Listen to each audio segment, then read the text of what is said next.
তো আসেন কিছু বলি ওনারে। আচ্ছা ভাই, আপনার বাসা কোথায়? আমাদের বাসা ভাই কিশোরগঞ্জ। কিশোরগঞ্জ কোন জায়গা? কিশোরগঞ্জ থানায়, সদর থানায়, মাঠেবাজার গ্রাম। আচ্ছা, এই আর কি। তো এখানে ফসল করেন না? জি ভাই, এখানে ফসল করি। এগুলা কি গরুর জন্য কাটছেন? জি ভাই, এগুলা গরুর জন্য।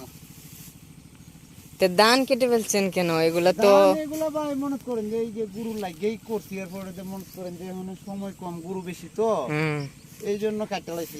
আচ্ছা, বুঝতে পারছি। তো আজকে তো প্রথম রোজা, রোজা কি রাখছেন? ভাই হাওড়ের মাঝে মনে করেন যে অবস্থা কেমনে রাখবো রোজা, এই যে গরু লাগে ঘাস কাটতে হয়, সারাদিন জমির মাঝে দৌড়াদৌড়ি করতে হয়, পাক শাকেরও ব্যবস্থা নাই। তাহলে এই যে পাক শাক কোথায় করেন, কেমনে করেন, কি কান?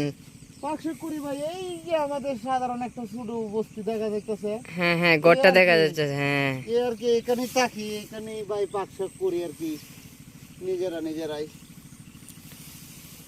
তো আজকে কি রান্না করছিলেন সকালে?